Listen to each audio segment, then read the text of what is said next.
NCP করেই শেখ মুজিবুর রহমান রে ও বাথরুমে প্রস্রাব করার সময় ওই প্রস্রাব করে দেয়, ওর উপর হাগু করে দেয়। এমন অবস্থা যে মনে হচ্ছে যে পৃথিবীতে এর চাইতে নিকৃষ্ট ব্যক্তি নাকি ছিল না এই শেখ মুজিবুর রহমান। অর্থাৎ এই বাংলাদেশে এই জীবিত মোস্তাক আমি একজন পেয়েছি যে এত কিভাবে থাকে, যে যার সাথে এতদিন তার গুণগান গাইলো। বঙ্গবন্ধু তো আর কিছু করে না, শেখ মুজিবুর রহমান কি এই সমসাময়িক ভাবে শেখ হাসিনার এইটার সাথে জড়িত? সে তো নেই। তাকে নিয়ে এই কথা যে বলতে পারে, ওর সত্যিকারই একটা একেবারে জীবিত মোস্তাক, এবং এই মোস্তাকের কোনো বিকল্প না। এটা হচ্ছে সারজিদ আলম।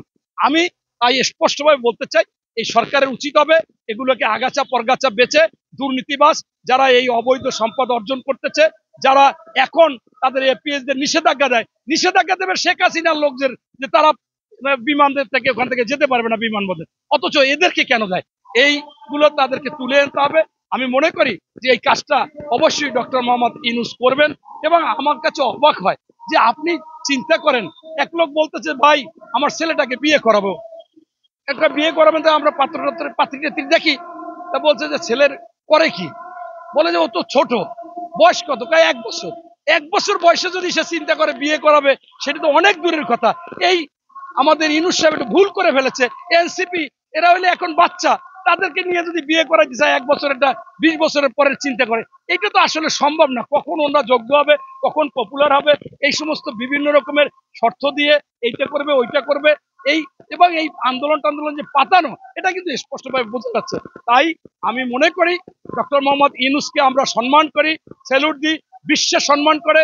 এবং ইতিমধ্যে বিশ্বে যারা প্রভাবশালী বা খ্যাতিমান রাষ্ট্রপতি বা রাজনীতিবিদ, অভিভাবক, তারা কিন্তু অবশ্যই সেখানে দেখা গেছে তার মধ্যে ডক্টর ইউনূসের নাম আছে।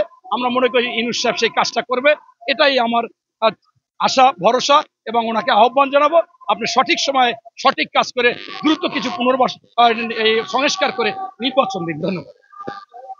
পিনাকি এই স্বাধীনতার বিপক্ষে এরকম বলেছে। আবার এখনো আপনারা দেখবেন যে এই আন্দোলনের শুরু থেকে বিভিন্ন সময় বিভিন্ন কিছু চেঞ্জ করে। আমার মনে হচ্ছে যে উনি একটা কিছু কিছু লোকের মধ্যে চিন্তা ভাবনা থাকে যে পিছনে কি বললাম ওটা আমি মনে রাখবো না, সামনে ওনার মাথার মধ্যে সামনে যা বাজে সেইটাই বলে, পিছনের কথা চিন্তা করে না। কিন্তু দুঃখজনক হলো আপনারা যারা সাংবাদিক বা জনগণ ওই পিছনের কথা তো টেনে আনেন, তখন উনি একটু লজ্জা পায়। তারপরও ওনার সবচেয়ে এটা একটা ইনকাম সোর্স, ওনার যে পেসে ইনকাম হয়, এই ইনকামটার জন্য উনি চিন্তা করে যে আমি কোন কথাটা বললে জনগণ খাবে, পাবলিক খাবে, আমার বিজ্ঞাপন হবে, আমি কিছু ভালো টাকা পয়সা পাবো। এখন আপনারা যারা আছেন তারা তো এইরকম চিন্তা করেন না, আপনারা একটা গুজব বা মিথ্যা কথা বলতে পারেন না, কিন্তু উনি সুন্দর করে বলে ফেলতে পারে। বলে ফেললে কি আর করার আছে? তাই আমি মনে করতেছি যে আমাদের এই পিনাকিদা সামনের দিকে তাকাই কথা বলতেছে, এতে আমি কিছু মনে করতেছি না। ওনার যদি কিছু সুবিধা হয়, ওনার যদি কিছু আয় হয়, তবে জনগণকে বুঝতে হবে যে কোনটা সত্য, কোনটা মিথ্যা, এবং কোনটা উনি জনপ্রিয়তা অর্জনের জন্য দিয়েছে। আমি দেখলাম 3 দিন আগে ওই লন্ডনের সৈয়দ মাসুক, ইউকে কসবা টিভি, আরো 2-3টা থেকে উনি লাইভ করছে, বললো যে আজকে রাতের মধ্যে প্রেসিডেন্ট হচ্ছেন ডক্টর মোহাম্মদ ইউনূস, এবং প্রধানমন্ত্রী হচ্ছেন আপনার আমির জামাতের আমির, এবং এই এনসিপি দিয়ে নিচ্ছে। বিএনপির লোকজন নিতে পারে যদি যারা ভারত বিরোধী ইয়াংদের নেব। তবে আপনার হচ্ছে যে স্পষ্ট কথা হচ্ছে আর্মি প্রধানকে গ্রেপ্তার করা হবে, চুপ্পুকে গ্রেপ্তার করা হবে। আমি ওই জায়গায় কমেন্টস করলাম যে আপনি কি ঘুমাইয়া ঘুমাইয়া আকাশ ফুটা করিয়া দেন যে পাশায় হাত, এরকম অবস্থা কিনা আপনার? এখন এই এর পরদিন আবার আরেকটা দিল যে আজকে জামাতের সাথে বসে জামাত আর বিএনপি সরকার গঠন করে ফেলাইবে আজকে সন্ধ্যায়। এরকম কেন বলে, কিসের জন্য বলে, আমি অবাক হই।